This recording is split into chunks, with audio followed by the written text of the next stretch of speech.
Olá, boa noite. Sejam muito bem-vindos ao Roda Viva. Estamos no ar para todo o Brasil pela TV Cultura e emissoras afiliadas e conectados ao mundo pelas nossas plataformas digitais. A nossa entrevistada desta noite é uma das intelectuais mais importantes do mundo hoje.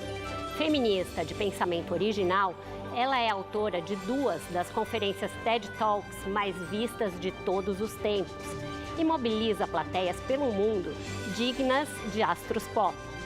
Frases como "deveríamos ser todos feministas" passaram a estampar camisetas e ela se transformou também num ícone de estilo.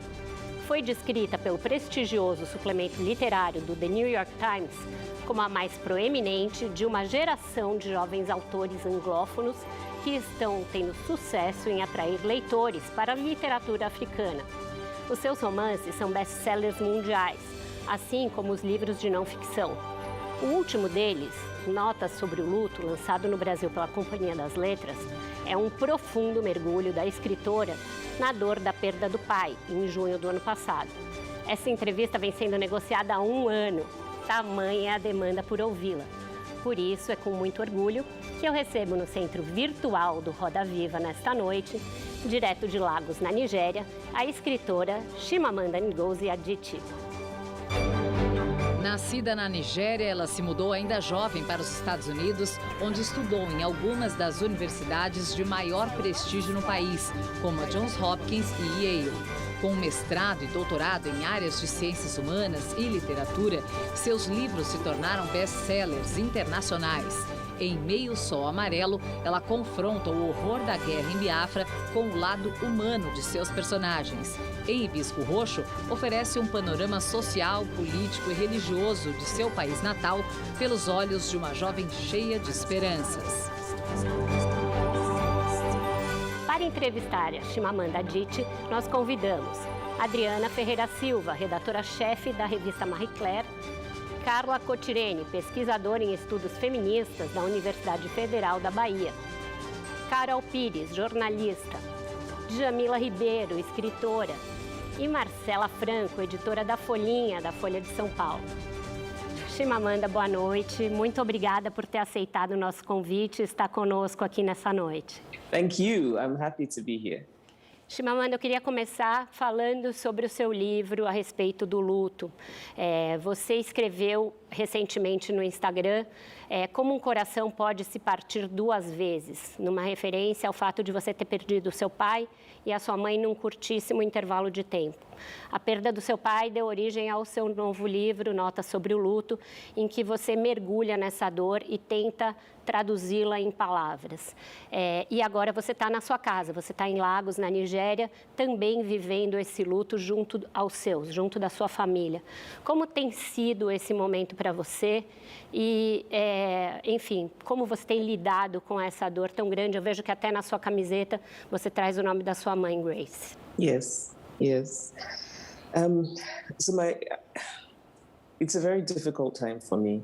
My father's death was something I was still trying to make sense of. And then my mother died. And even saying it here, my mother died, just seems so unreal and so strange. And I'm going through a period of grieving, and I think I'm also going through a period of learning what grief means. And it's difficult to even put into words what one feels in times like this. And so when I wrote Notes on Grief after my father died, it was my way of I was trying to find a language to talk about what I was feeling. I was feeling all of these emotions, and I wasn't even sure I could name them. And so writing Notes on Grief was my way of trying to even just trying to name what I was feeling. And now with my mother's death, I sometimes I feel as though I'm living in a novel, and I don't believe the plot of that novel. Certo, obrigada. Por favor, Carol. Chimamanda, boa noite. Eu sou Carol Pires. Hello. E eu queria te perguntar ainda sobre esse assunto. Primeiro, sinto muito pela sua perda e queria entender como é para você estar passando por isso e também acompanhar um luto coletivo mundial, né, por causa da pandemia? Aqui no Brasil mesmo são quase 500 mil mortos, vítimas da Covid, então o que a gente pode imaginar que são milhões de pessoas passando pelo mesmo luto que você. Como tem sido enxergar essa pandemia a partir dessa lente pessoal de ter perdido seu pai e sua mãe num período tão curto como disse a Vera? I think losing my parents has made me feel even more compassion for what people are going through this period. And it's not even just that people have lost loved ones. I think this pandemic has really shifted and changed the world in a way that it's created absence for so many people. We cannot see the people we love.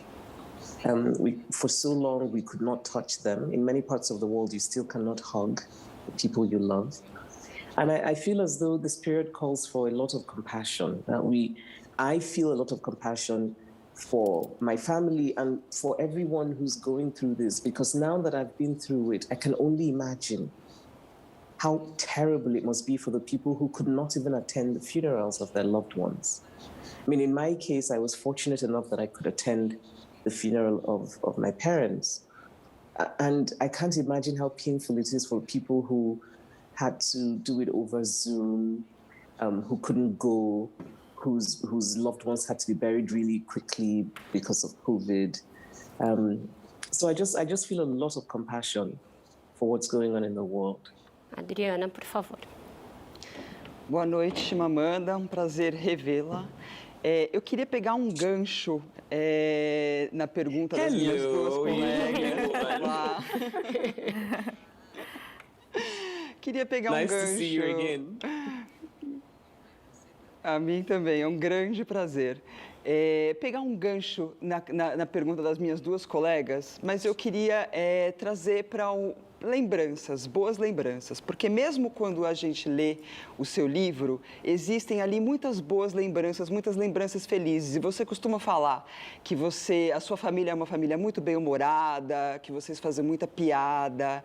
E quando você fala sobre a sua família, sua tradição, quando você fala de vir de uma etnia Igbo, quando você traz isso, você traz também para a gente que, para o Brasil, para os brasileiros que não têm um passado, um pouco do que da nossa ancestralidade.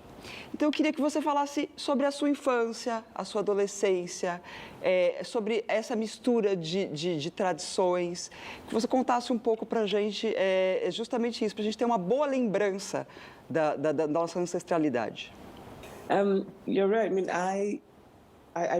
I think that I was very fortunate to have just the most wonderful parents.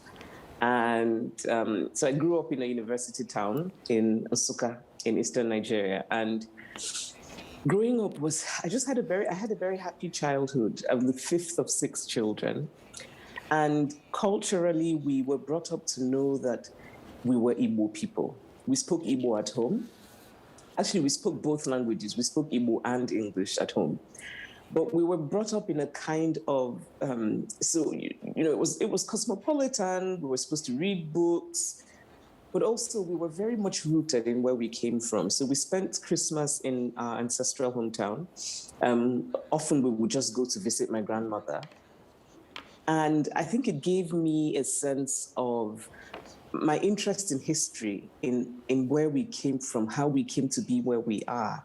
I think started in the way that I was raised, because when we'd go back to my ancestral hometown, I would want to know not just the story of my grandmother, but my great-grandmother and her mother, and of course my grandfather and his fathers as well.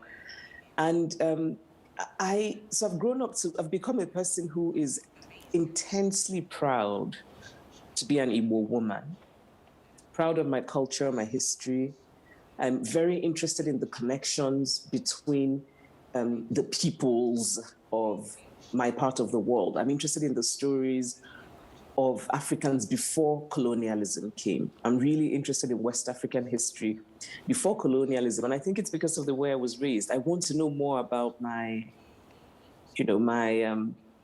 history of my family, if that makes sense. But You're right. I do have many happy memories.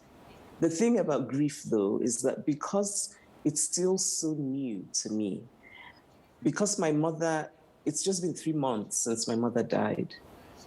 And it's a year this month since my father died. I haven't quite come to the place where I can just focus on the happy memories. Right now, for me, it's still a question of thinking about how much I have lost and how much I will never have again. I mean, my parents and I were so close.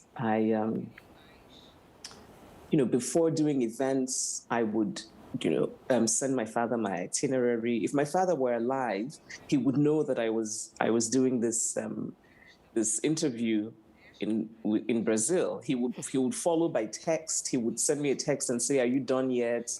Good luck." Well, And so having that kind of connection to my parents and then losing them the way that I have, sometimes it's difficult to focus just on the happy memories. Right now, I just think of, I cannot believe that this is now my life, But I'm hoping that I'll get to the point where I'm just grateful, because really I am grateful to have had them. And I know that I'm fortunate to even have this grief, because had I not had the love that I had for them, I would not be grieving the way that I'm grieving. So I do feel grateful to have had that love. Certo. Por favor, Jamila Ribeiro. Boa noite, Chimamanda. É um grande prazer ter essa oportunidade de conversar com você. Eu li numa entrevista sua, você disse a seguinte frase, né? Eu quero ser livre para ser dona dos meus próprios erros, que a minha visão artística seja só minha. Pensando nesse processo de escrita, você como escritora, como que você mantém esse seu processo de escrita pensando nessa liberdade num mundo cada vez mais barulhento ou que muitas vezes nos cobra certos posicionamentos, até pelo fato de você ser feminista, né? Como conciliar essa visão? Oh, this is such an interesting question, and I wish I had the answer to it. It's something that I'm I think, trying to figure out as I go through it.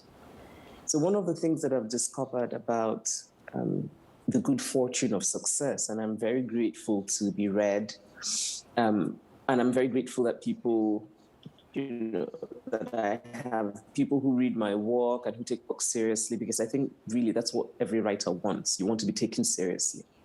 But what comes with that often is that we now live in this world of social media and all kinds of expectations. And because I happen to talk about something I feel very strongly about, which is feminism, for so many people, I've become just a feminist. And I'm expected to take positions, not just on feminism, but those positions are supposed to align with whatever people think is the current thinking on feminism. And I'm a very independent person. I'm a very independent thinker. I want to learn and to grow, but I want to come at it. I want to make the journey myself. I don't want to be told what to think. And so I think constantly for me, it's about, I want to keep really focused on being able to think for myself, being able to learn, and keeping the noise out. One of the ways I do that is that I'm not on social media. I think social media has some good things about it. I think it can bring people together. But there's a lot about it that is very alienating. And I think when you become a public figure, it becomes even more difficult. People often will deliberately misunderstand you. So one of the reasons I don't do social media, I mean, I do Instagram, but that's kind of nice because it's just pictures. But I don't sort of do Twitter because I think that it can get in the way of your creativity. I mean, if you have all of this noise coming at you, sometimes it's difficult to focus and create. And for me, even now, sometimes I think that success can get in the way of creativity because, you're kind of busy doing things, events and interviews like this. I could actually be trying to do some writing right now. Obrigada por dedicar esse tempo aqui a gente, mas a gente espera que você também consiga escrever, porque você escreve lindamente. Por favor, Carla. Boa noite, professora Chimamanda. Eu sou Carla Cotirene. Eu faço parte de um programa de estudos interdisciplinares sobre mulheres, gênero e feminismo na Universidade Federal da Bahia. E é nesse caminho que vai a minha pergunta.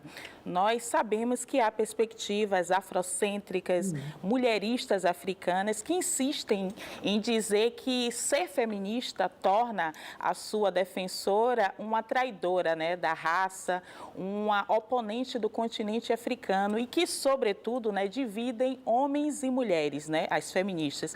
Eu queria saber como hoje você recepciona essas críticas, sabendo que elas se destinam a você, como se destinaram também a pensadoras como Lélia Gonzalez no Brasil, Luísa Bairros, também já falecida, e Angela Davis nos Estados Unidos. Eu também sou uma mulher feminista e queria escutar de você quais argumentos a gente pode aprimorar para defender esses tipos de posicionamentos masculinos, sobretudo. First of all, I really want to come to Bahia. So the next time I'm in Brazil, I want to come, and I want to come to the university as well. So a number of things for me. The first is that most people who say that are not saying that in good faith. Because anybody who really understands what feminism is knows that it's not about division. It's about justice. It's about, if nobody who acknowledges the history of the world can say that women have not been excluded. Women have been excluded because they are women. So often when I have conversations with my friends who are Black men, and they say these things, I find it surprising because I think we can actually draw a parallel with racism. And so sometimes friends of mine will say things like, a woman was raped, and they'll say, well, you know, what was she wearing? And I think, but you cannot say something like that because it's very similar to when a Black man is attacked or shot and someone says, well, why was he out late? Or you know, why didn't he take his hands off the steering wheel? Or, you know, stupid reasons that are made up to justify prejudice and to justify discrimination. And so, you know, when I talk about feminism, it's also important, I think, to make it clear that it's not about taking away rights from any group. It's about giving rights to a group that doesn't have rights. And I use examples. Because I'm a storyteller, I really believe in the power of storytelling. I think that stories have much more power than theory. Because when you're trying to convince a person, if you tell a story, it stays with them. So I use stories. You know, here in Nigeria, for example, actually, I went out with my husband earlier today, and we came across about 7 different people. 7 of them said, "Good morning, sir," to my husband. None of them said good morning to me. Men don't notice these little things, but when you start to point it out to them, then they start to see. In Nigeria, you have many jobs where women are told, well, you're a woman, you can't get the job because, you know, you have to take care of your children and your husband, and the job requires you to travel, or the job requires you to end late. You're not asking the woman what she wants. You're making the assumption that because she's a woman, she's somehow incapable of doing that job. So really, for me, it's that I focus on storytelling. And I also, because I want to be heard, right? Because I want to reach people. I want to try and change people's minds. And so because of that, it means having to somehow, I don't know how to put this, it's not so much control as it is to channel my anger. So I don't start off with anger, even though sometimes I'm very angry. But anger alienates people. And so when I'm trying to convince a person, I sort of, you know, I put my anger in my pocket for a little while. And I try to be very factual, and I try to use stories. Because the truth is that feminism is necessary for the world. If we want justice in the world, we all have to embrace feminism. And the whole point for me of feminism is that we get to a point where we don't need feminism anymore, right? We get to a point where women are allowed to be full human beings. I mean, it seems so obvious, but all over the world, it's just not happening.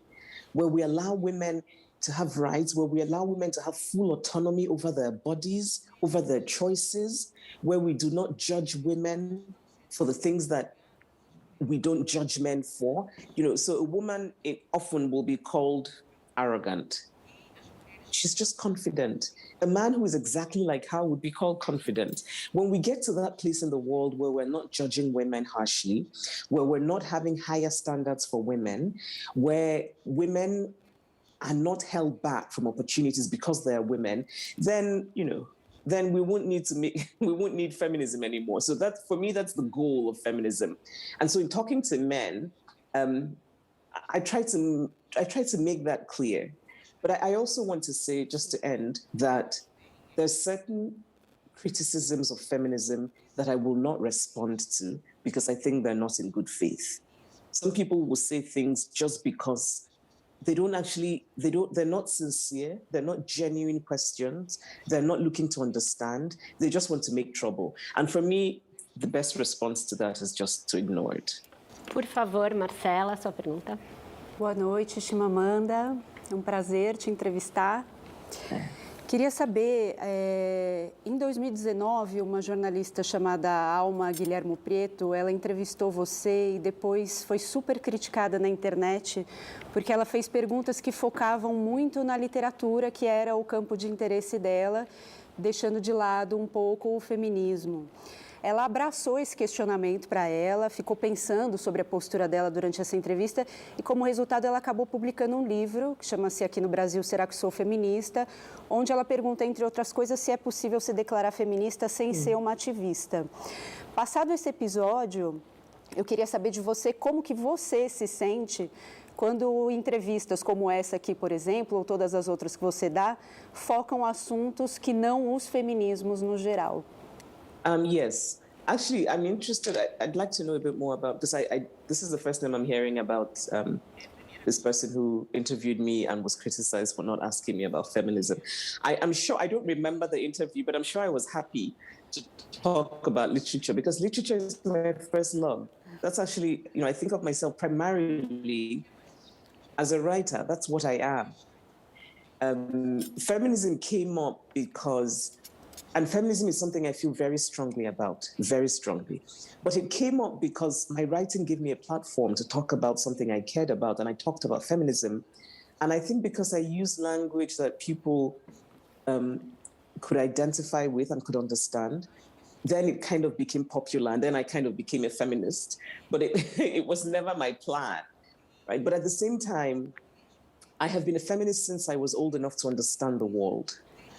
I didn't need to read any books. I just observed the world. And I realized the world does not give the same dignity to women as it gives them to men.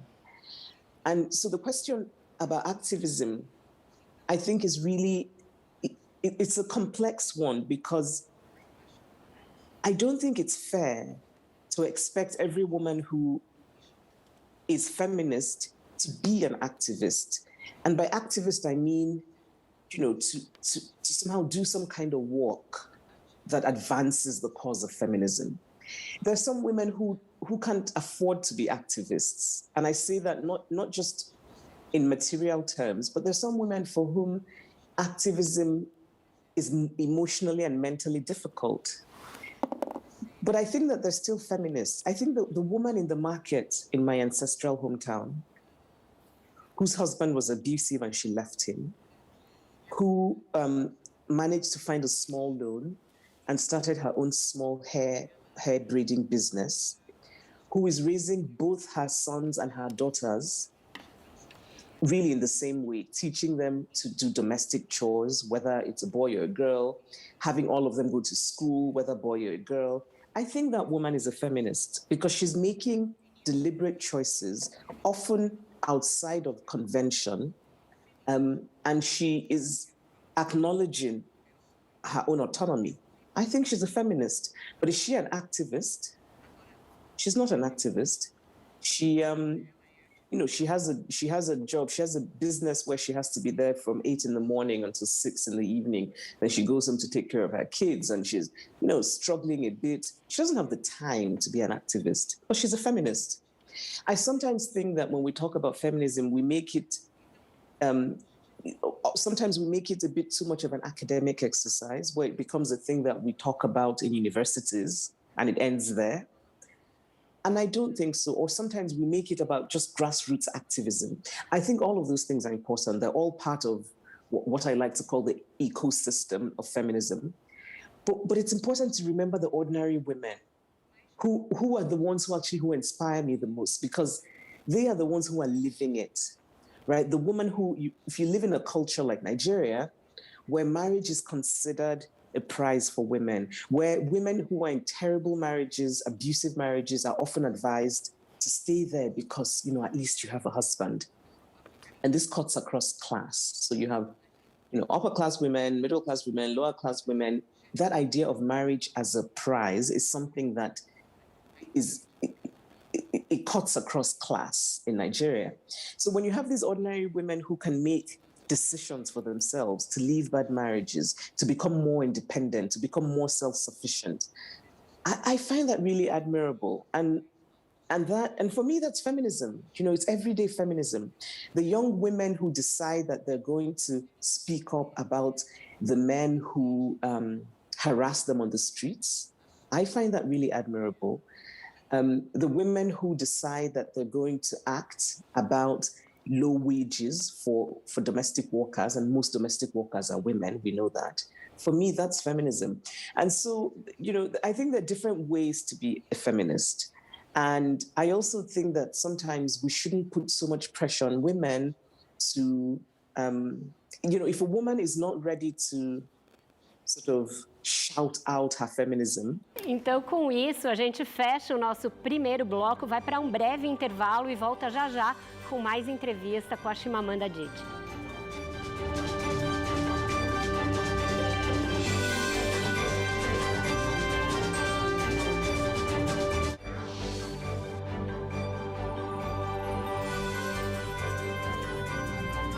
Bradesco, desafio futuro.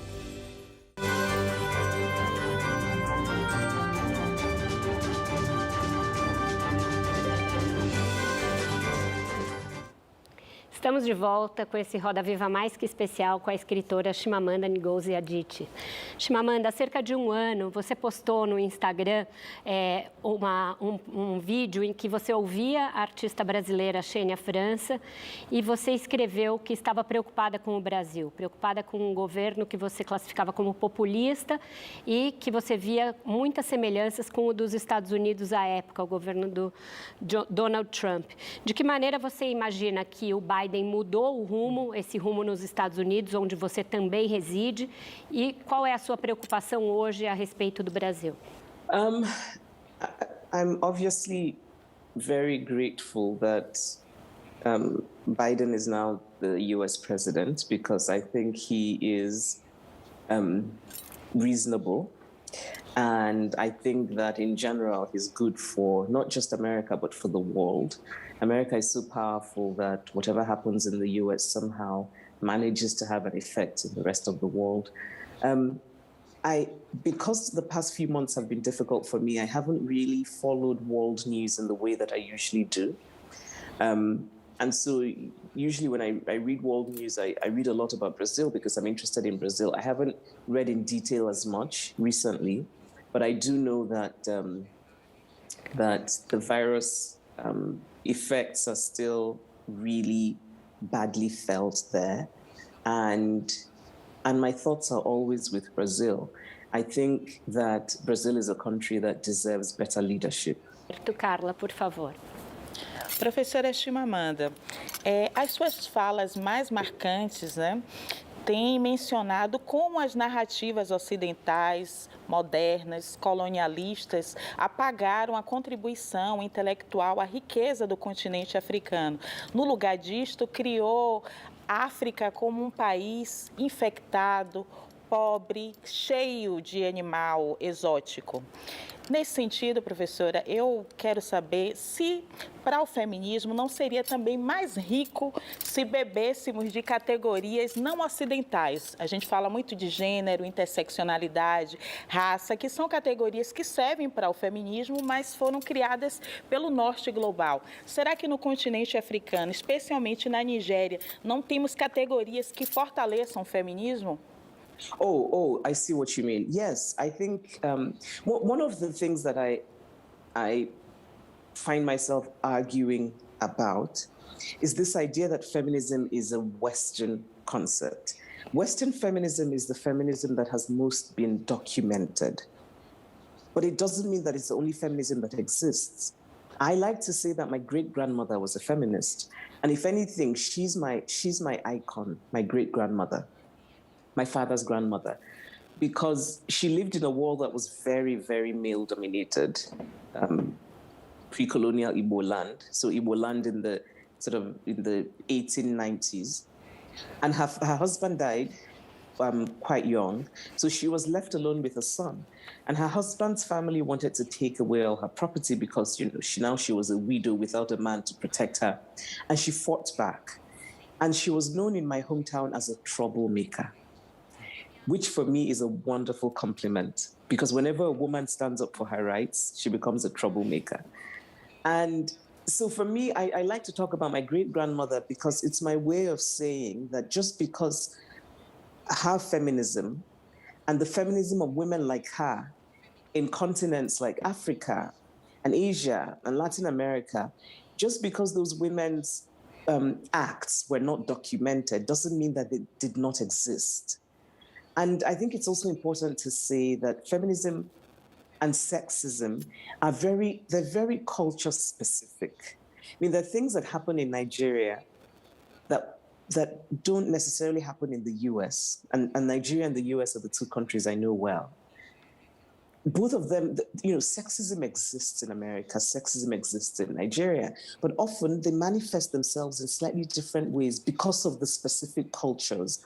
And so often when we talk about feminism as though it's this big Western invention, I worry that we sometimes lose these nuances, these ways of thinking about specific cultures and the way that sexism manifests in them. Well, I think I've talked for too much. I'm supposed to keep... Sorry, I'll keep my answers shorter. Certo, Djamila? Não, tá ótimo. Como escritora, eu gostaria de focar ainda na questão da literatura. Na sua literatura, Chimamanda, tem muitas personagens femininas com diversas características, enfim, perspectivas. E fica um lugar, muitas vezes, de quando a escritora tem muitas personagens femininas, de se criar caixas, né, de se colocar uma literatura feminina, e não como se essa literatura pudesse também tocar vários tipos de pessoas. E, por outro lado, por essa questão, né, de você ser feminista, muitas vezes com uma cobrança pode acontecer, né, mas essas personagens não são feministas, né, fica muito nesse lugar. Como lidar com isso, né, como pensar, né, responder que histórias sobre mulheres também são histórias que contam histórias do mundo? Yes, absolutely. I think we just have to keep going. We have to keep telling those stories. And my approach to storytelling is I don't tell stories from a place of ideology. I'm a feminist. I look at the world through lenses that are very feminist. But it doesn't mean that all my stories have to have characters who are feminists, because the world is not full of, everyone in the world is not a feminist. And I think stories have to be honest. Storytelling has to be honest. I'm interested in human beings, and human beings are flawed and messed up and wonderful and terrible. I mean, all of those things. I'm interested in those things. And the problem with writing fiction with ideology in mind, or even reading fiction ideologically, is that you forget the messiness of human beings. We're not all tidy. We don't all fit in little pockets. I mean, I'm a feminist, but I can tell you that I'm not always pure in my feminism. I like to tell a story about my friend who went to see a doctor, and when she came back, she said, "Oh, the doctor says," and then I said to her in English, I said, "So what did he say?" I just assumed the doctor was a man, but actually the doctor was a woman. And here I am, Madam Feminist, and I was still sort of thinking like that. And for me, the point is we're all, nobody's perfect. And I think fiction is about that, the imperfections in our human selves. So I don't need to justify the fact that my characters are not all feminists, and the idea that women's fiction, that when you have many women in your story, then somehow it becomes women's fiction. I think it's also something we need to address with the people who are the gatekeepers in publishing, because it's a very lazy and easy way of selling a book, but it's actually not true. So if we had publishers refuse to do that, refuse to put the label, you know, when it's by a woman and has many female characters, it's women's fiction. It's time to start to challenge that, because, you know, women's stories are human stories, just like men's stories are human stories. Carol. Eu queria retomar o seu primeiro TED Talk de 2009, que foi viral, o perigo de uma história única, onde você fala muito de como os países africanos são representados sempre como esse lugar, né, negativo, de falta, de carências. E eu vejo muito um paralelo disso na América Latina, né, que também é muito representada como um lugar de violência e de falta. E vejo também um paralelo com dentro dos próprios países, né? Então, no Brasil, por exemplo, a grande imprensa que está nos centros urbanos de maioria branca só cobre a periferia e as favelas quando é por violência ou como palco de uma guerra às drogas, e isso é muito prejudicial para a sociedade como um todo. Então, eu queria que você retomasse essa reflexão sobre qual é o perigo da gente ter uma história única sobre os lugares e sobre as pessoas. The danger really is that you come away ignorant, and if you don't know the full story of a place or a person, then you don't actually know that place or person. And for me, in particular, continents like Africa, Latin America, Asia, and often it's about economic power. So that the continents and the countries in them that are not considered economically powerful often don't get their full stories told. But in my opinion, this is a deliberate choice that is made in the West, and it's a choice that can be unmade. And in journalists, I think they're starting to change a little bit. Sometimes the coverage of Africa now, in very small ways, is not as terrible as it was 20 years ago. I think some people now try to acknowledge the humanity of Africans and to actually acknowledge that Africa is a continent populated by human beings who have agency, who can act and think, who are not all waiting for some white person to come and save them. But I still think it's a very dangerous thing, because what it does is that it leaves us ignorant of the real realities of the world. And because of that, it makes it difficult for us to really engage in a way that's honest and useful with the world. Marcela. Chimamanda, eu escrevo para um caderno para crianças, voltado para crianças no jornal, então eu queria falar um pouquinho de educação. Algumas famílias aqui no Brasil têm expectativas irreais sobre o papel da escola na criação dos filhos, então acabam delegando à escola algumas tarefas que talvez não fossem típicas da escola. Os seus livros, eles são super democráticos e eles se dirigem tanto às famílias quanto aos educadores, então tem recados para todo mundo ali. Eu queria saber se você acha que, no caso específico do feminismo, a responsabilidade dessa educação das crianças é maior para um dos lados, seja para a escola ou seja para a família, ou se é alguma coisa que deve ser compartilhada igualmente entre ambos. I think both. I think it has to start at home. Right? So I can talk about my own experience. That when I had my daughter is 5 now. My husband and I made very deliberate choices about how we were going to raise her and the things that we were going to say to her. So some of the things that I made the choice, for example, that I would make sure that she was very active, physically active. And the reason I made that choice was because I think you have to start early to try and deal with the kind of horrible negative messages that girls are given about their bodies. And my thinking was that if I can raise her to think of her body as something that can do things, you know, I can run, I can climb a tree, then maybe she's less likely to think about how her body doesn't fit the beauty ideals that the world has set out. And the way that we made sure, for example, that she's growing up in a place where she doesn't think the mother has to cook because the mother is the mother, right? That she sees both parents cooking. But then when she started preschool in the US, I noticed that she then would come back and say things to me like, that toy is for boys, which is something that we never told her at home.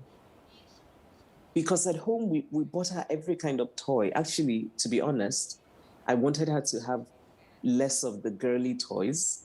Because when I was growing up, I had dolls. And I keep saying that the reason I cannot do practical things today is because they bought me dolls and they bought trucks and toy cars for my brothers. And so my brothers could fix things and I was just holding a doll.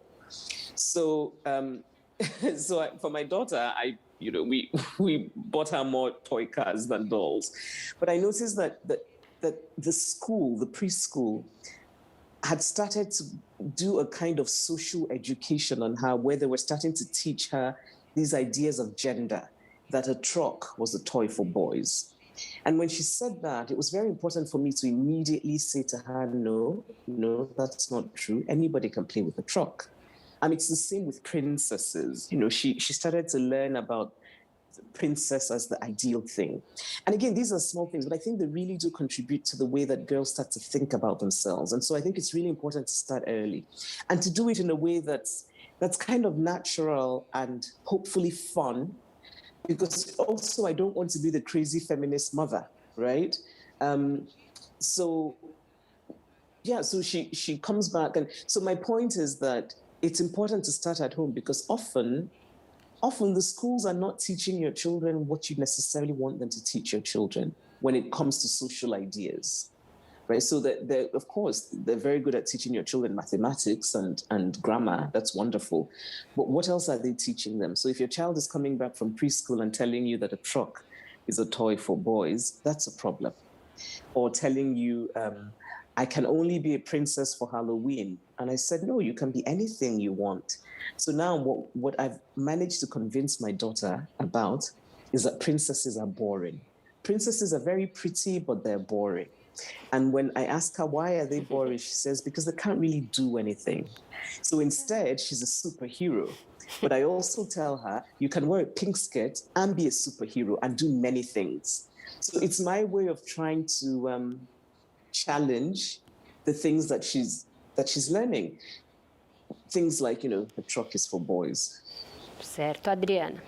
Chimamanda, voltando ao seu interesse pelo Brasil, na última vez que a gente conversou, você me disse que você veio para o Brasil em 2008 e que você se sentiu como se estivesse na Nigéria, com estradas melhores, mas que ficou muito impressionada porque as pessoas pareciam muito relutantes em reconhecer que havia um problema de racismo no Brasil.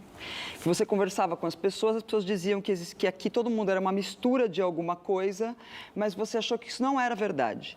Eu queria que você, como uma mulher africana que mora entre a Nigéria e os Estados Unidos há mais de 20 anos, tem muita experiência e contato com a diáspora, me contasse para a gente por que você teve essa percepção e qual foi a experiência que você teve no Brasil que te levou a chegar a essa conclusão? I think a number of things. The first thing really was, I just kept asking, well, where are the Black people? I wanted to see, I know that Brazil has a large number of Black people, and I wanted to see the Black people in Brazil, As a Black woman, whenever I go to a country that I know has a Black population, I'm interested. I want to see, what I like to call my people. I want to see people who look like me. But what I realized is that, and I should say that I came to Brazil for a literary festival, and the literary festival was lovely, and my hosts were really wonderful. But I couldn't help but notice that there weren't many Black Brazilians present. They just were not present. And we would go to a nice restaurant, and I would look around and I just wouldn't see any Black Brazilians. And I also realized that asking questions about that made people uncomfortable. People didn't seem to want to acknowledge that it was a problem. And I think that if you have a country that has a sizable Black population, and that Black population is not represented in any way, especially the higher you go, then it's a problem. It's a problem. It says something about that society. Because I think that ability does not recognize race. You know, Black people, white people, Asian people, all kinds of people are likely to be intelligent, if that makes sense, are likely to be hardworking, are likely. So if you have a country where a certain group of people don't have the same opportunities as the other groups, then it's not the fault of the members of that group. It's the fault of a society that has excluded them. And I was also surprised and curious that it seemed to me that there was a kind of, you know, Brazilians would say, oh, we're all the same, we're all mixed up. But I also noticed that the beauty standards in Brazil were not at all even remotely African or Black. So I like to look at commercials when I go to countries. I like to look at who's being used to advertise products. Because I think that says a lot about what the beauty ideals are in that country. And I don't remember seeing one single Black, especially dark-skinned, I should say, because when we talk about race, I think we also should, you know, be very honest and open and talk about how much anti-Black racism is about a race, but it's also about color. So that the darker one is within a race, the more likely one is to encounter prejudice. Jamila.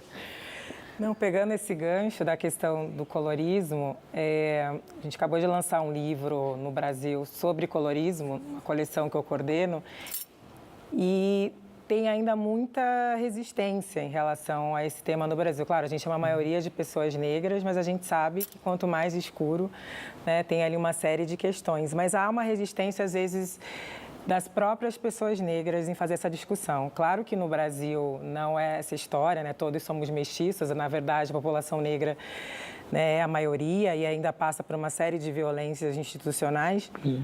Mas como a gente fazer esse debate honestamente, Chimamanda, dentro da própria comunidade, né? Quando muitas vezes há resistências, tem aquela que somos todos negros, mas não reconhecendo que a cor ela gera vantagens, alguns tipos de vantagens sociais. No, I think the first thing to say is that these conversations are difficult, right? It makes people uncomfortable, but I think they're necessary. Because what's the point of these conversations? For me, the point is that we get to a place where we fix it, right? Where we make things better. And we cannot make things better unless we talk honestly about those things, even though it's difficult.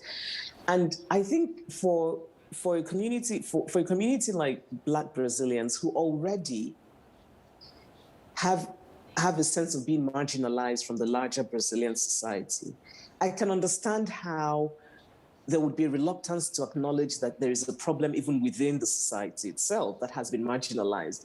But it's important.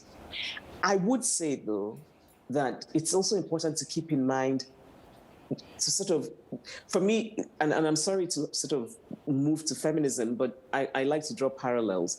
So when people say, when they're talking about sexism and women and feminism, you know, women are their own worst enemies, women attack women, that sort of thing. And it's true. But for me, the question is, let's still keep focused on answering the question, who is benefiting? And it's still men. So even when women attack women, women still don't benefit, men do. And so I think that within the Black community, we should talk about colorism because it's an important thing and it has real consequences for people. But we should also keep focused on the fundamental problem, which is racism. Right? If racism did not exist, colorism would not be a problem. Com isso, então, a gente fecha esse nosso segundo e maravilhoso bloco da entrevista, vai para mais um breve intervalo e volta em poucos instantes com essa conversa com a Chimamanda Adichie. Até já.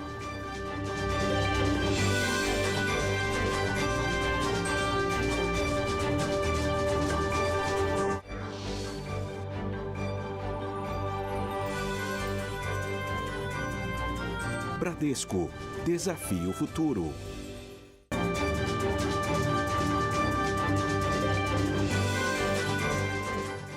Estamos de volta com o Roda Viva com a Chimamanda Adichie.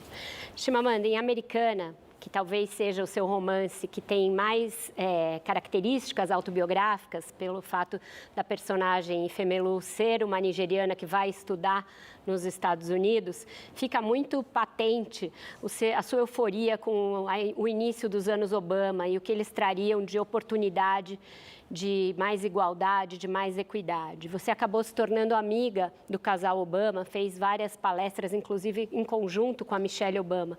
Eu queria te ouvir um pouquinho sobre a sua expectativa em relação à chegada da Kamala Harris à posição de vice-presidente, a primeira mulher vice-presidente e uma mulher negra. Oh, I'm very excited. I'm very excited about what are my expectations? My expectations are really, I hope she'll become president. I think she's competent. She's an inspiring figure. I think that her politics, whether one agrees with it or doesn't agree with it, is consistent. You know, I just think she's a solid character and a solid politician, and also just the symbolism of her being a Black woman is important. I think symbols are important because it's easy to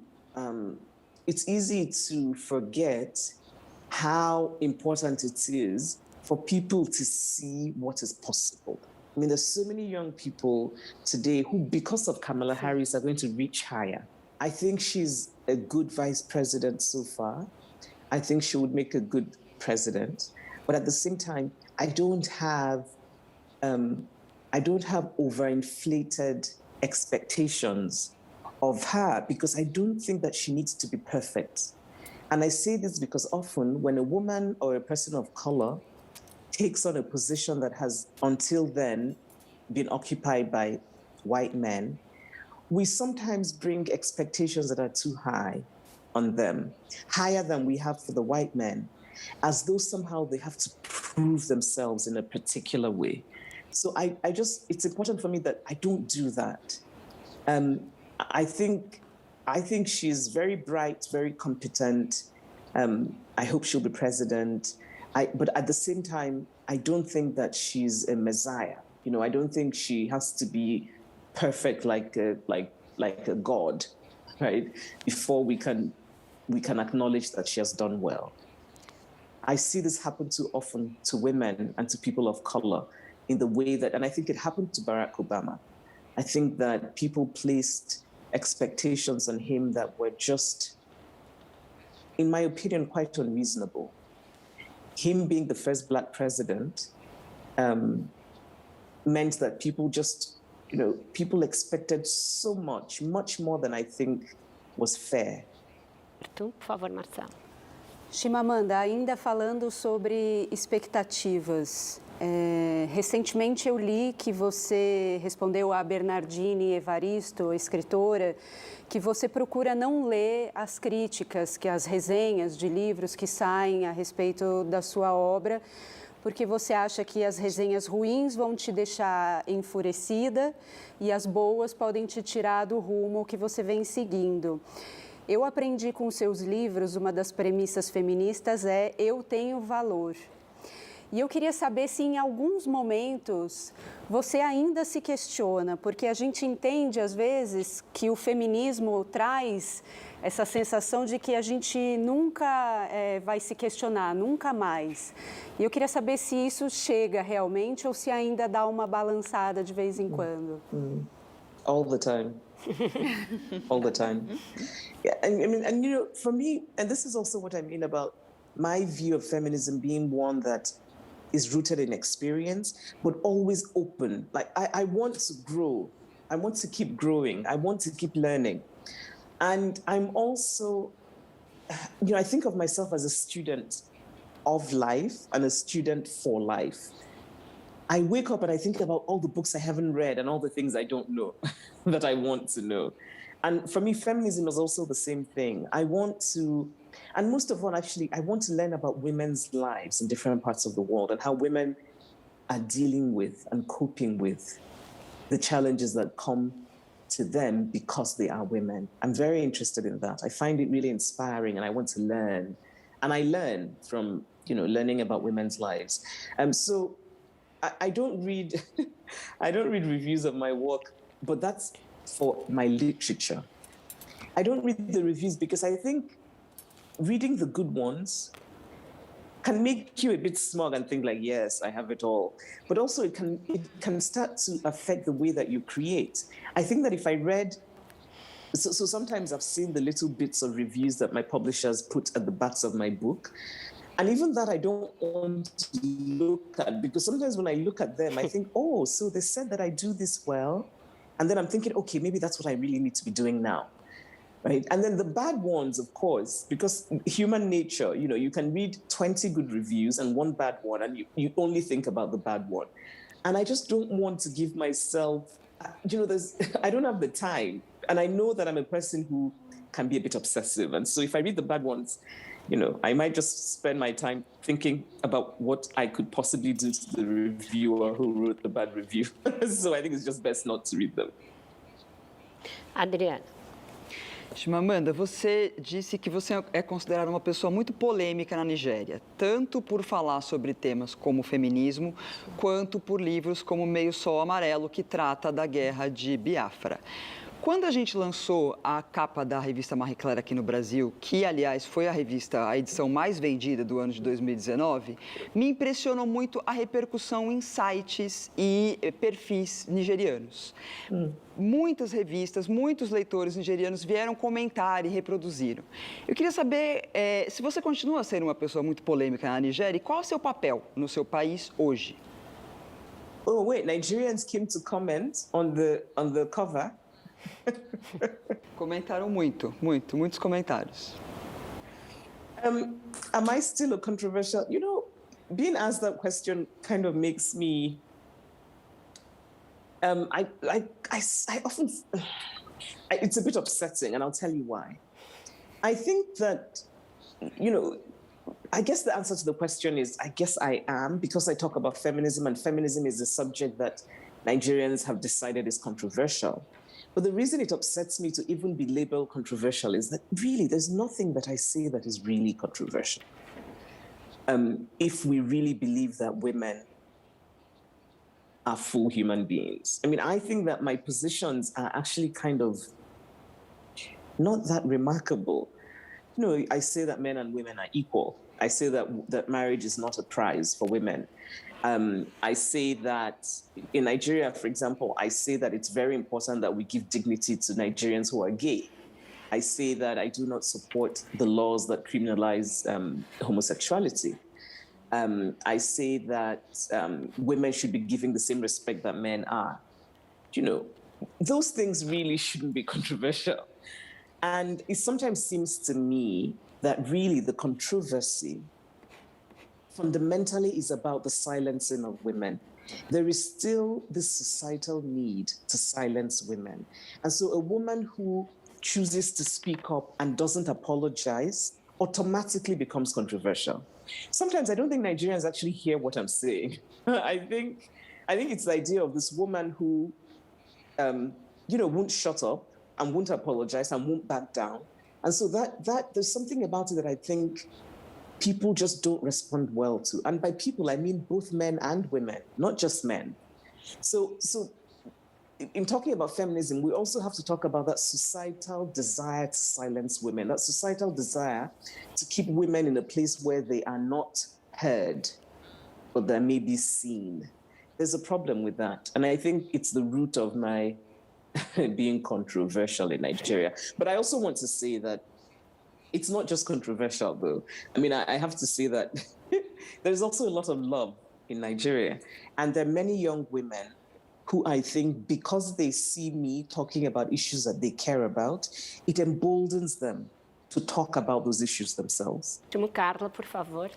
Professora, aqui no Brasil, temos enfrentado o terrorismo religioso, que é a maneira pela qual nós que somos de matriz africana, através do culto aos orixás, né? Eu sou uma mulher de Oxum, cultuo Xangô, nós procuramos, ainda que desse lugar de feminismo, resgatar a potencialidade dos orixás. E as suas obras, para nós, representam esse resgate com os nossos antepassados, né? Com a justiça de Xangô, com a matripotência de Oxum, com o ímpeto de Oiá.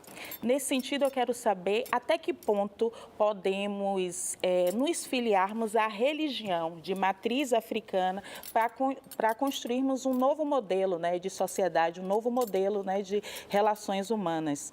Qual o papel da religião para você?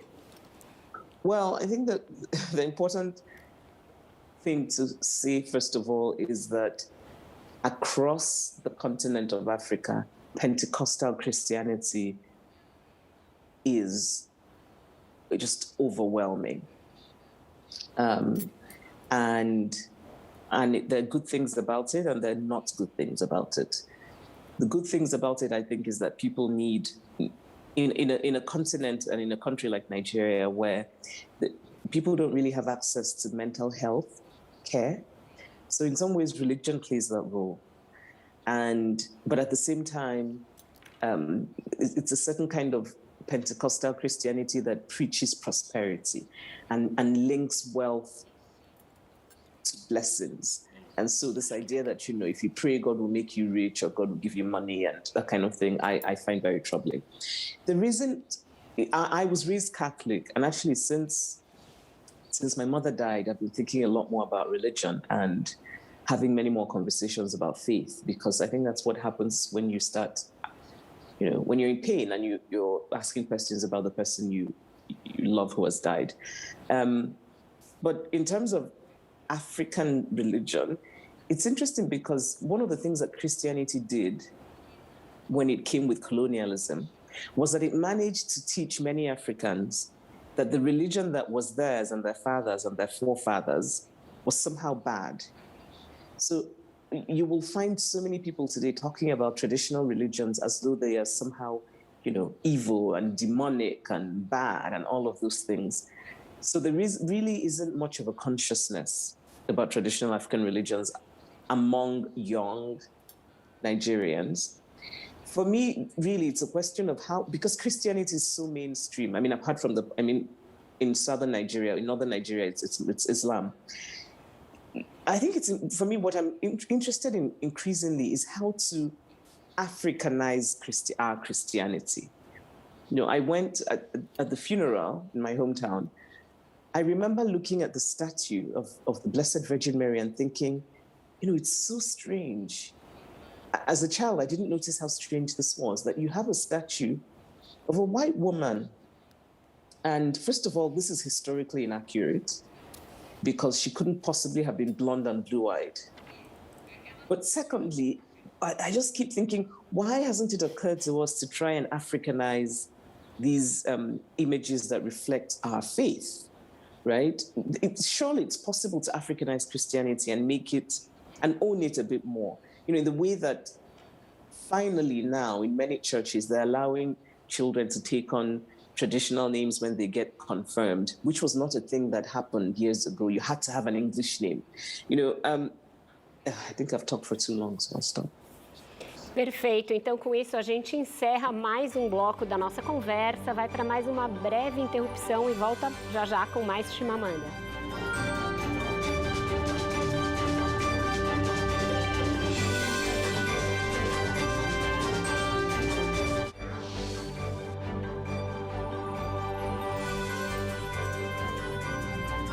Bradesco, desafio futuro.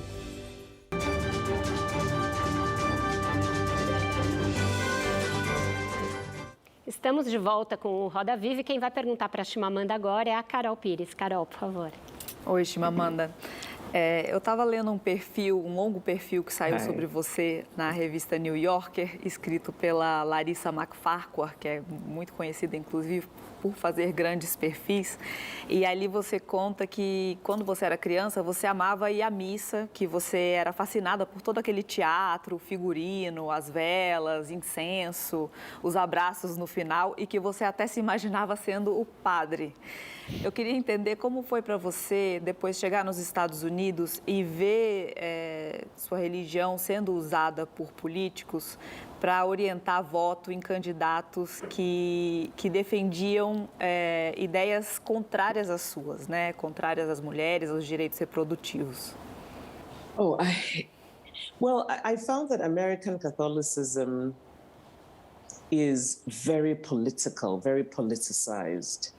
And so when I would attend Mass in the US, I was surprised by how a lot of it was about politics. You should vote against abortion, you should vote for the Republican candidates because, and I just remember thinking, I found it very alienating. And so in the US, when people talk about religion, it's often in a way that politicizes religion, if that makes sense. And I came from a culture where religion wasn't politicized in that way. But I should say that I had started, by the time I went to the US, I had started questioning some of the teachings of Roman Catholicism. And it wasn't so much that America made me start questioning it. I already had started questioning it because I was reading a lot and, just observing the world. And sometimes one just has questions about certain teachings in the church that you sometimes feel, I'm not so sure. Jamila, por favor. Chimamanda, você tem uma relação bastante interessante com a moda, você fez parcerias com grandes marcas, além também de divulgar bastante o trabalho de estilistas nigerianos. Como é que você se vê, né? Porque às vezes as pessoas nos colocam também, mas como é que você se vê nesse lugar também de uma referência de moda, né? De uma mulher escritora, feminista, mas que também, enfim, fala de moda e gosta de apresentar estilistas nigerianos, de falar sobre esse tema? I like it. This is who I am. I think that there are many women like me in the world, but I think that because of the way we've been conditioned to believe certain things, to believe, for example, that if you're interested in fashion, then you must be frivolous, you're not serious. And so many intelligent women I know who like fashion will not talk about fashion because the world tells us that if a woman is interested in fashion, she cannot be intelligent. And again, I think it goes back to that idea that women are not allowed to be many things. And also that idea of you're either as a woman, you're either the saint or you're the sinner. And you cannot be both. And I made the choice to stop hiding. Because actually, when I started out writing, I would just pretend that I was not interested in fashion or in makeup because I wanted to be seen as this very serious person. And I felt, and actually this is true in the US, that often to be a woman who's taken seriously, you cannot be seen as a person who cares about your appearance. But I had come from a culture here in Nigeria where you have to take care of your appearance. And having been raised by my mother, Grace Adichie, you better take care of your appearance. So really, I just think of this as who I am. I want to be allowed to be all of the things that I am. And in being all of those things, I don't want one of them to somehow be used as a reason to question my intelligence or my ability, if that makes sense. I'm genuinely interested in fashion. I genuinely like makeup. I genuinely like history. I genuinely like art. I deeply love literature.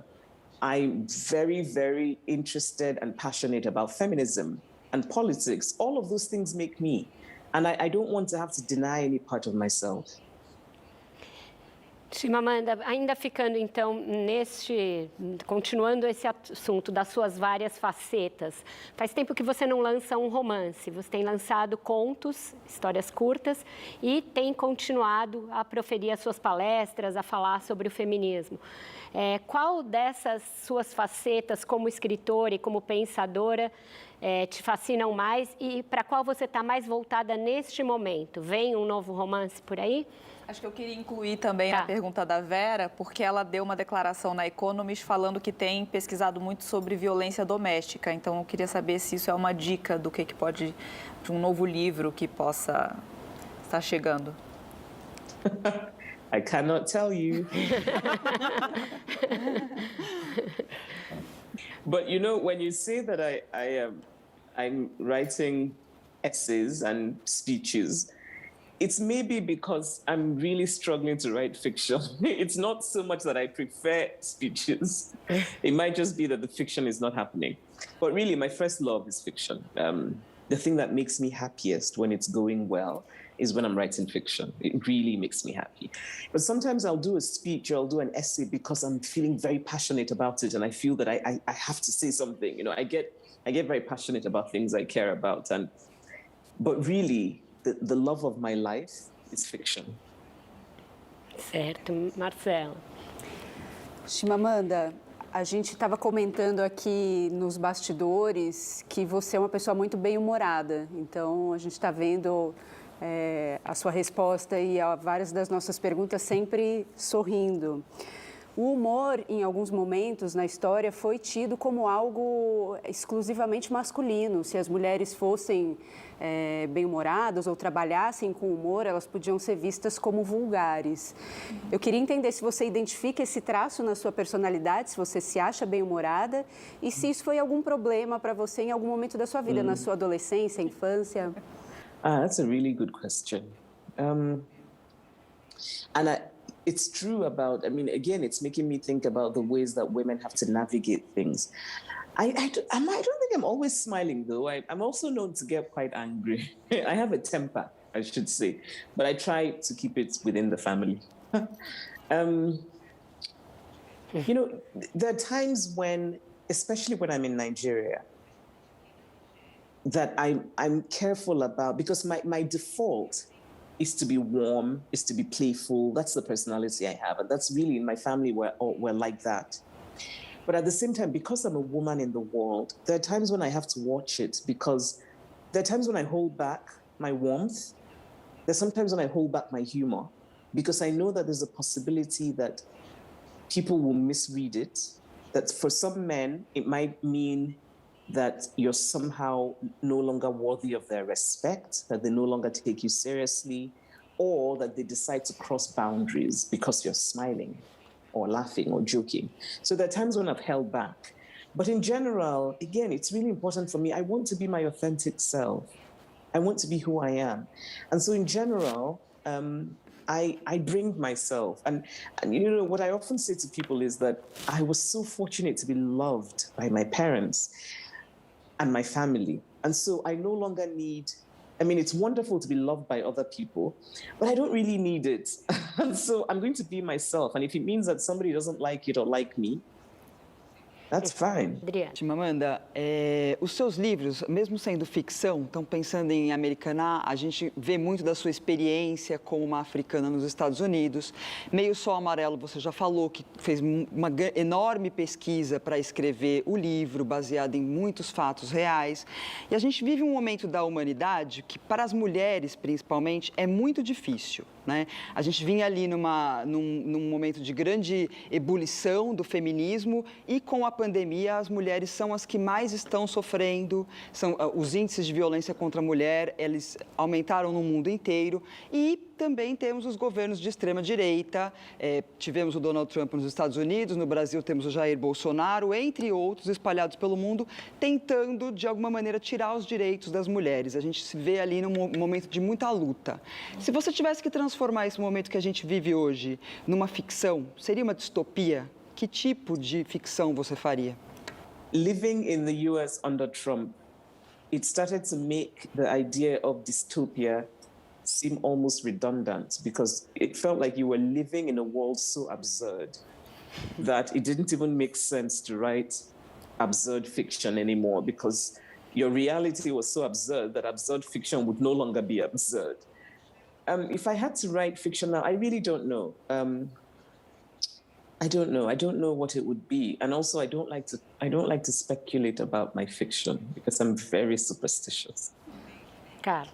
Professora Chimamanda, ainda sobre violência contra a mulher, que também é uma área que parece ter mais relevância quando são as próprias mulheres, né, que defendem no âmbito político e no âmbito da academia, transformando em ativismo, né, teórico. No entanto, quase nunca contamos com os movimentos afrocêntricos que falam sobre encarceramento, falam sobre violência policial, mas esquecem que no âmbito doméstico são eles que propagam a violência e os feminicídios. Aqui o Brasil é o quinto, né, do mundo em assassinato de mulheres.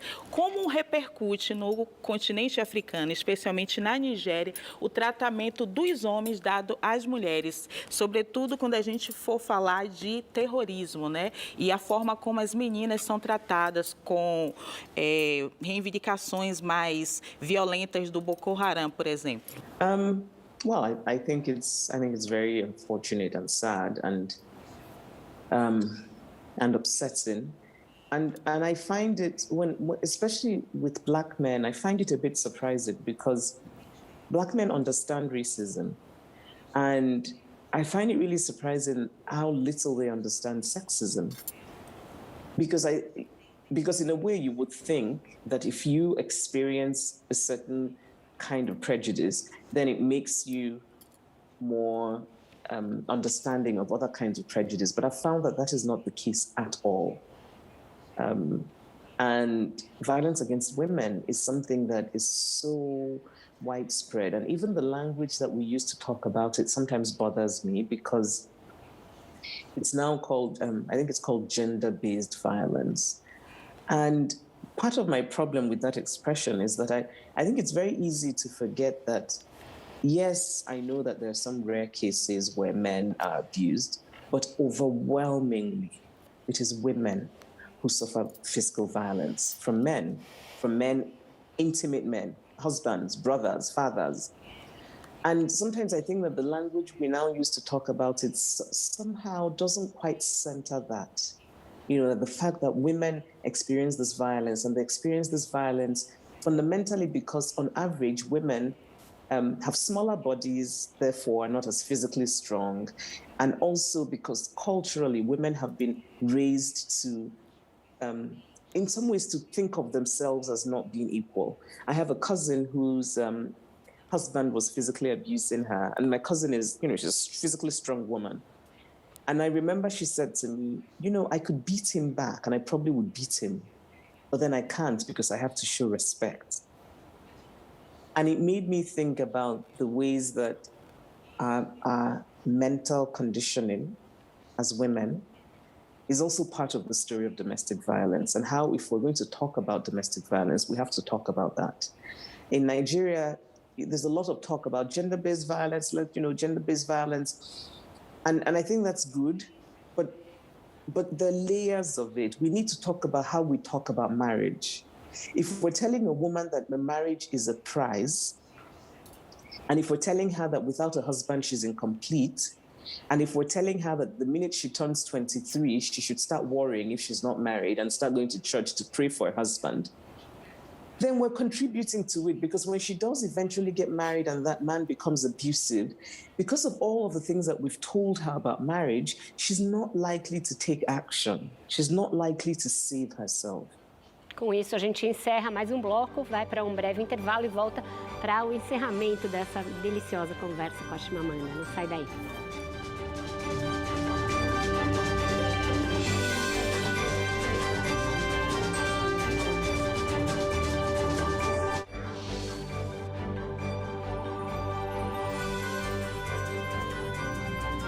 Bradesco, desafio futuro.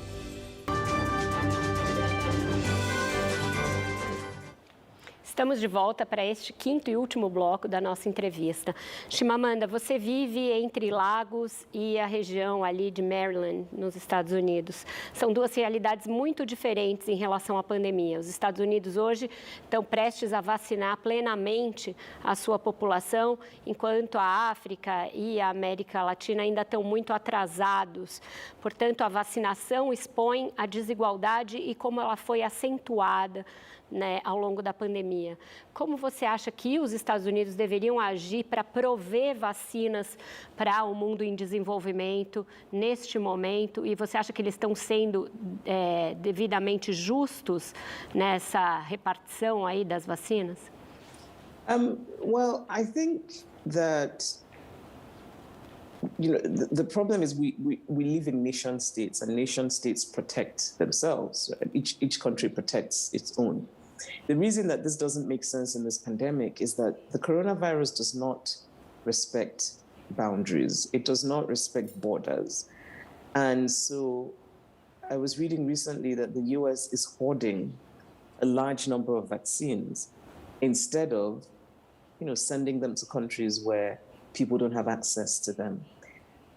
It doesn't make sense because you could vaccinate everybody living in the US, but as long as the borders are open and people are traveling, you don't have any insurance that the coronavirus will not come into your country. So it makes sense for the countries that are wealthy and have access to vaccines. It makes a lot of sense for those countries to think about not just their citizens, but to think globally. We have to think globally because this pandemic shut down the world, and the world is so interconnected now. I mean, I remember that Walmart in the US, the shops, the shelves were empty for a while because they couldn't bring their goods from China because of the lockdown. Our world is so interconnected, and so it makes no sense for countries like America to hoard vaccines when there are other countries that have just almost nothing. In Nigeria, there's a bit, a lot of people have had the first dose of the AstraZeneca. And there's now a lot of talk about people saying they're not sure they can get the second dose. I really do think that the US, and not just the US, actually the European Union is doing a bit more than America is doing. But really, I think that the countries that can afford it should, not just as a moral action, but also as a practical action, they should make sure that the countries that cannot afford it get the vaccines. Carol. Chimamanda, você chegou num nível, né, como escritora, como palestrante, ensaísta, militante feminista, você chegou num nível ícone fashion também, né? Você chegou num nível você virou um ícone pop. E aí a gente sabe que o título da sua TED Talk, né, Todos Devemos Ser Feministas, ele foi estampado numa camisa da Dior, que eu queria muito ter. E também trechos dessa sua palestra fazem parte de uma música da Beyoncé, o Flawless. E aí eu queria problematizar um pouco isso e perguntar assim, quando o mercado se apropria de movimentos do ativismo, ele ajuda a massificar a causa ou ele também transforma essa causa em significantes vazios? Lembrando aí a Pepsi, né, que fez uma propaganda sobre o Black Lives Matter, vidas pretas importam, usando uma modelo branca entregando uma Coca-Cola para um policial e foi muito criticada. But no, that Pepsi commercial was a bit stupid, of course, because I think that if Pepsi had black people on their advertising, committee group, they would not have done that. It's possible. I mean, Pepsi could, in fact, have used that Black Lives Matter and made a better commercial. So I'm not sure that the problem is using the mantra or the logo of activism. The problem is whether one uses it well. Because quite frankly, we live in such a I mean, in some ways we live in such a consumerist society. We're all consuming something. Where in some ways we ourselves are commodities. I mean, we sort of give up our information to, Google and Facebook and whatever, and then they sell us ads, and then so there's a sense in which we're all kind of in this strange world of capitalism in different versions of it. And my opinion is that it depends on how it's done. So with the fashion label Dior, what I liked is that Dior, for the first time in Dior's history, had a woman as creative director. And that woman was an intelligent, thoughtful woman who was feminist. And so when she contacted me, I was really excited about not just that she was a creative director of Dior. And for me, quite frankly, I was thinking, why did it take a French label that is known for this sort of very feminine form? Why did it take them so long to have a woman as creative director? But anyway, I was excited by how she thought about things. And so when she said, I want to do this T-shirt with your words, I was like, yeah, it's fine. Would I have said that for another fashion brand that was different? Maybe not. I mean, if it was somebody who I felt really didn't believe or agree with that sentiment, I probably would have said no.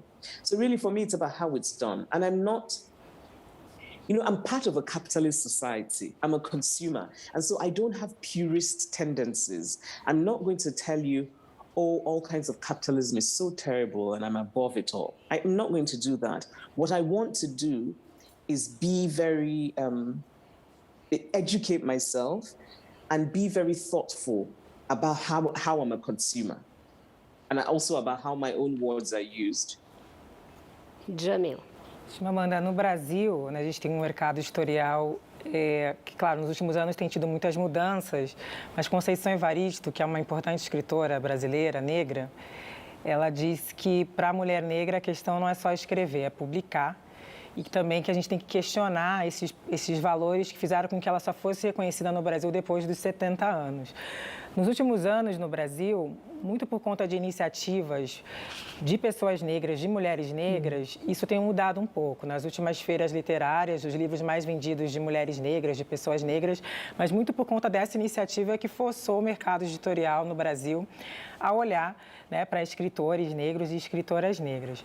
Você é uma escritora que tem um alcance internacional gigante, né? Qual que é a sua visão sobre essas questões? O que você diria, claro, para essas escritoras negras que estão lutando para serem publicadas, fazendo suas iniciativas? E qual que é a sua visão ainda sobre esse mercado editorial ainda tão fechado e que ainda limita que a gente tenha acesso a livros escritos por pessoas negras? Oh, what I would say to young Black women who are starting out writing is, don't give up. You need to acknowledge that it's difficult. It's going to be more difficult for you than it is for a writer who's not Black. That's just the reality. But that's not a reason to stop. You have to keep writing. And most of all, you have to do the best that you can. I believe that every story can be universal. It has to be written well. And the other thing I would say is do not ever, ever apologize for being Black or for being a woman. And don't try to somehow tone your story down. Don't think your story is too Black or it's too much about women, so maybe I shouldn't. Don't do it. Don't apologize for being who you are. Tell the true story that you want to tell. I think that a good story will find a home. It might take a long time. It might not be quite the perfect home that you want, but a good story that's written well will find a home. And so really, we need so many more Black women writing. There's so many stories that have not been told. And so I think it's important for young Black women who are starting out to know that there are challenges, but to keep going. You cannot stop because you think it's going to be difficult. You have to keep going. Marcela. Chimamanda, tem livro que em português se chama Para Educar Crianças Feministas, em que você foi quase convocada por uma amiga sua, mãe de uma menina, para escrever numa forma de carta recomendações, sugestões para como essa mãe poderia ajudar essa menina a crescer dentro de uma concepção feminista e entendendo o próprio valor. Eu tenho curiosidade, como mãe de menino, de saber se esse livro tivesse sido convocado por uma mãe de um menino, se essa carta teria sido escrita de alguma maneira diferente e o que haveria de diferente nela. Do you know, actually, I don't think I would change much. I wouldn't change very much. I think maybe the one thing I would change would be to say to the mother of a boy, please expect him to be vulnerable, expect him to cry. So teach him all of those things that we teach boys not to do, teach him to do them. So when a little boy falls down and we say, oh, be strong, don't cry. No, tell him to cry. Teach him how to talk about emotions. I think that there's so much men do not do today because they were not taught how to do them. And it's not to excuse men or male behavior, but just to say that there's a lot that we can do by social conditioning, right?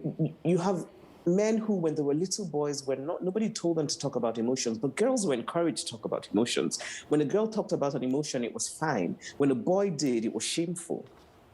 And so, of course, he's going to grow to be a man who doesn't talk about emotion, who is closed. And then he gets into a relationship with a woman and there are problems. Right? So if it were a little boy, I don't think I would change very much, but I would maybe emphasize how important it is to start very early to teach little boys about human emotion, talking about emotion, about vulnerability. When I was younger, I helped raise my nephew, actually my two nephews, my sister's sons. And so when I realized I was going to have a girl, even though I very much wanted to have a girl, I remember thinking, I don't really know how to raise a girl because, I kind of know what to do with little boys because I helped raise my nephews. But I thought, I don't know what to do with a little girl. But it turns out, actually, children are kind of children.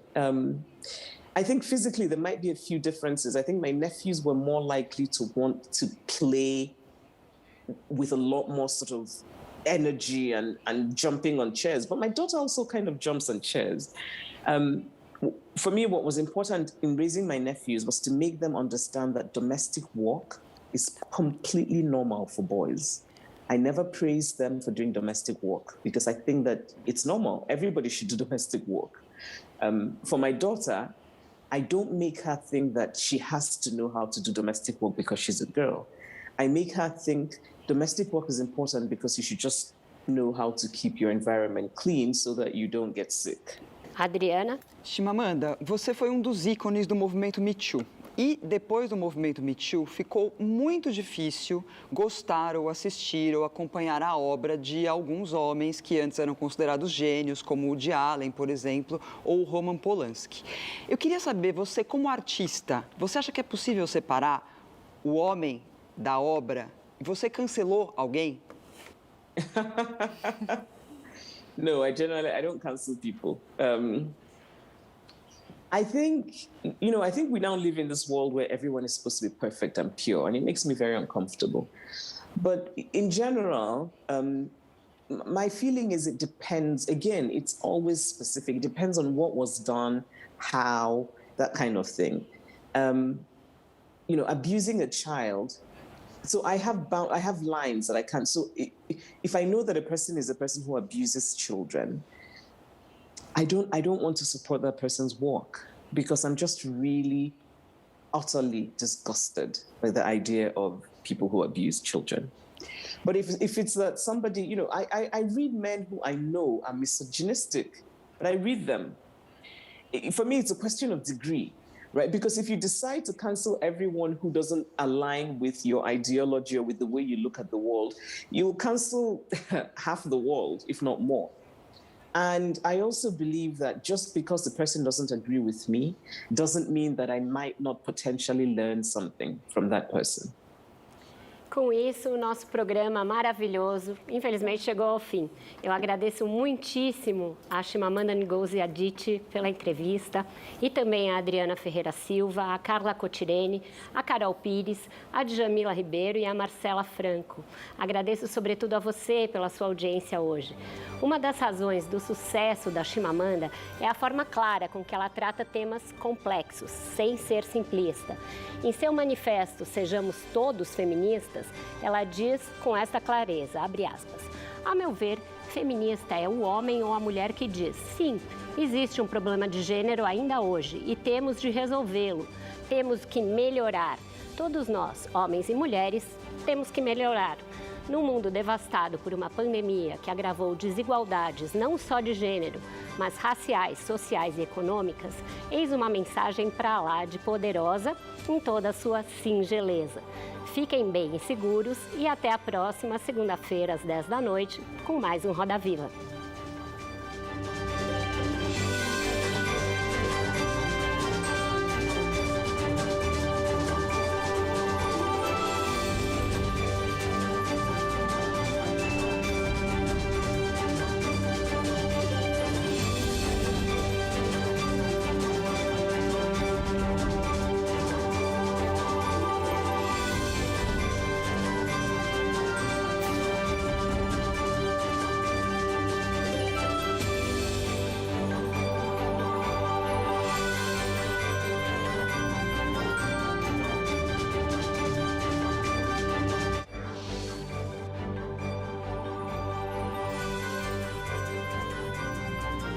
Bradesco, desafio futuro. Esse mundo interconectado, hiperconectado das redes sociais tem produzido alguns efeitos colaterais. Essa cultura do cancelamento é uma coisa nova ou é só uma versão digital do que já existia? Por exemplo, os